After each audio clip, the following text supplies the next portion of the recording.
What's up, everybody? Welcome to another episode of the LAS Philly Sports Podcast. I'm Lath Sinclair. Sorry, I know it's been a while again. Again, I'm in school, and actually, that's why I'm using this software to broadcast this episode.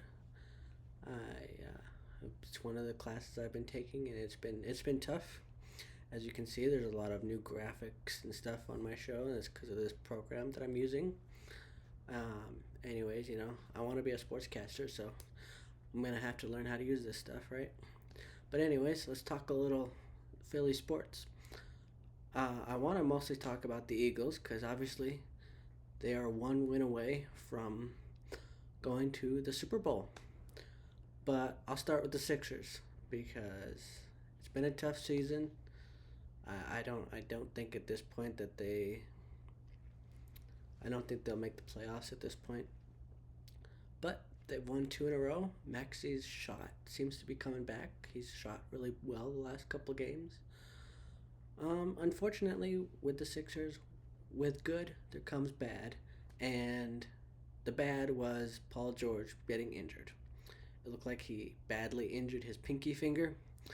And I don't know how long that takes to recover, but based on how it looked, it'll probably be a week or two. Knowing our luck, it'll probably be closer to 2. But I'm not a doctor, so don't quote me on that. But hopefully Paul's all right. Hopefully we can actually start to build on a win streak. When we beat the Celtics on Christmas Day, that was the most exciting game. One of the most exciting games I've seen from the Sixers. And I honestly thought that that was the turning point of the season. But then we started losing again. So this time for real really needs to be a win streak and getting back on track, getting to 500, staying in the range of the play-in tournament. That really needs to start happening. And yeah, we just need to start turning this thing around and hope to God that at some point Embiid comes back. Now with Embiid, if for whatever reason they just shut him down for the season, the trade deadline's coming up. If we start losing again before the trade deadline comes and we're like 10, 15, 20 games under 500, call some teams and see what they would offer for Joel. If anybody that knows me knows, I hate saying that. I think any Sixers fan hates that we're getting to this point. But he just can't stay healthy. And it's frustrating. I feel for him, but I also feel for his teammates and the fan base. I mean, look at the fans that are going to the games, every home game, season ticket holders. And their star players out every night. It's ridiculous. It's ridiculous. So that needs to change.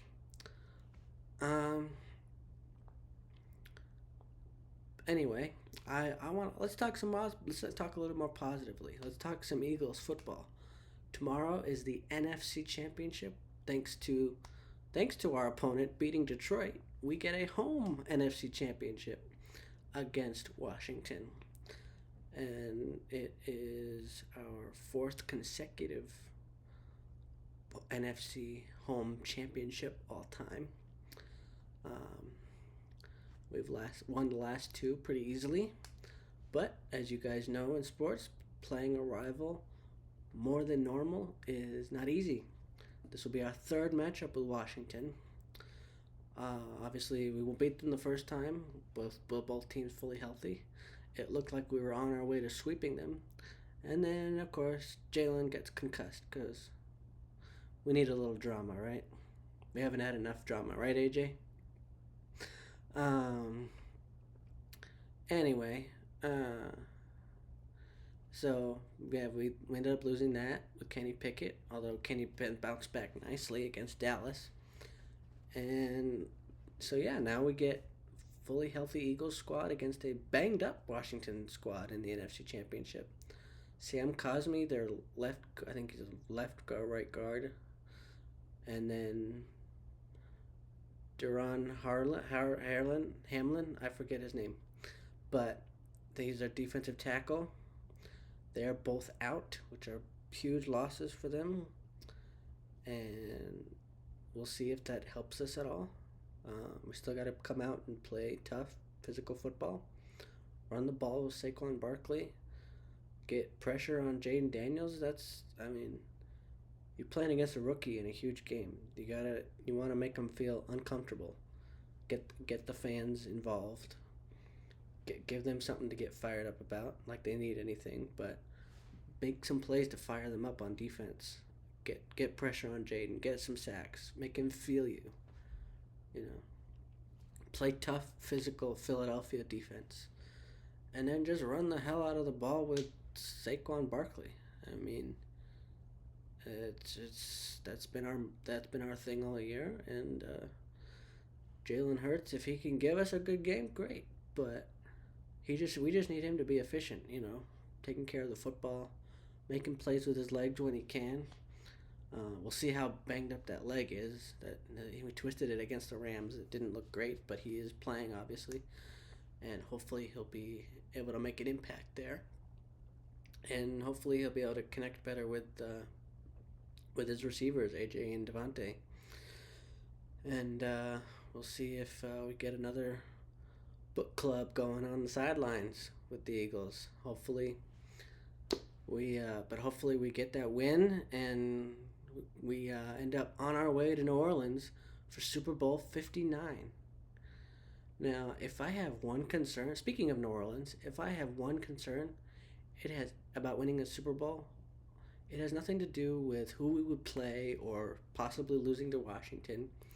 My biggest concern is that we get Jonathan Gannon.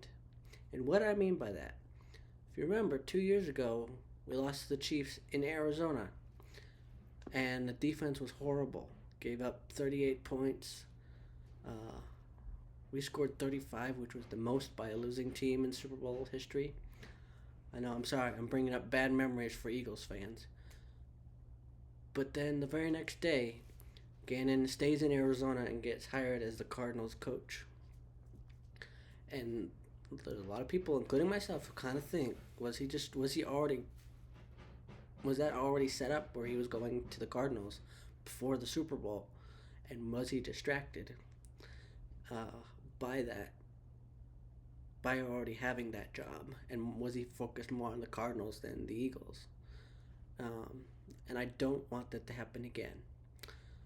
There were 6 head coaching vacancies going into the offseason. There is only one left. It is the New Orleans Saints. The Saints are the Super Bowl hosting team. And if we are fortunate enough to beat Washington tomorrow and make it to New Orleans, would a guy like Kellen Moore, is he the guy that the Saints want to hire? Is it already a done deal? And is it going to distract him during the game when he's trying to call offensive plays? My apologies for that. I got a cat. We all have animals. My apologies for that. But going back to the Kellen Moore thing, is it gonna be another situation where we lose a Super Bowl because a coordinator was hired by the host team and they are already looking ahead to it? I hope to God that's not the case. I hope we make it to the Super Bowl, and I hope we win it, because we want our second Lombardi trophy in the city of Philadelphia. We deserve it. I feel like we've been the best football team pretty much the entire year.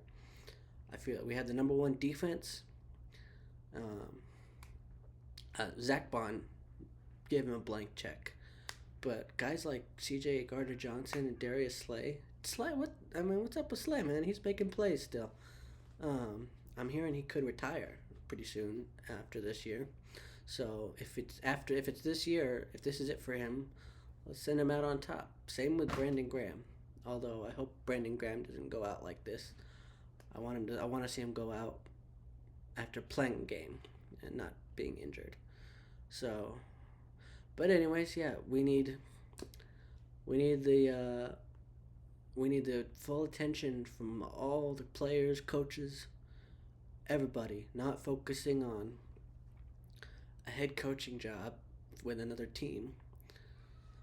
After the Super Bowl, you can do whatever you want, but you need to be focused on the playoffs right now, the NFC Championship, and then if we make it there, the Super Bowl. Um, and that kind of brings me to a point in general. I know I usually talk about just Philly teams and Philly sports, but with the NFL in general, I don't like that coaches are allowed to be interviewed during the playoffs. Why are we rewarding a team that's always bad, like the Bears, the Jaguars, the Raiders, with with an interview with a team with a guy that's on a consistently good playoff team? Like why? It distracts. It. I think it generally. I don't like to give a team excuses for losing in the playoffs, but I think it's distracting for these teams. Ben Johnson and the Lions lost in their first playoff game, and then Ben Johnson and Aaron Glenn both get head coaching jobs. Like, was that already aligned, and were they already distracted? Like, I'm not trying to be a conspiracy theorist, but I don't like the rule. Even Bill Belichick, he's the greatest coach of all time. He said he doesn't like it because these coaches should be focused on the team that's in the playoffs, and that's just how it should be. And I hope that our coaches on the Eagles, I hope Kellen Moore, I hope Vic Fangio. Vic Fangio had said he's plans on retiring here, and I hope that's the case. And Kellen Moore, I hope if he gets a head coaching job, great. But I hope right now that he's focused on the Eagles, and that goes for the rest of our team. I hope Nick Sirianni's got his staff and his players all focused for Washington, and then beyond, hopefully. And we will see. But we can't worry too much about it. We just got to try and enjoy the Eagles' run, however long it lasts. And we hope that we book a trip to New Orleans for Super Bowl 59. And I want to talk about the AFC a little bit. If we make it, we gotta talk a little bit about who they could be playing. It is, of course, another playoff matchup between Patrick Mahomes' Chiefs and Josh Allen's Bills. They've obviously those two quarterbacks have given us some classic playoff games. The 2021 AFC Championship, and 2 years ago in that classic divisional matchup where Mahomes needed only 13 seconds to tie the game and send it into overtime, where they scored on the first possession and won the game. Mahomes has won. This is their fourth matchup against each other in the playoffs. Mahomes winning the first three. But it's interesting because Josh Allen has played well.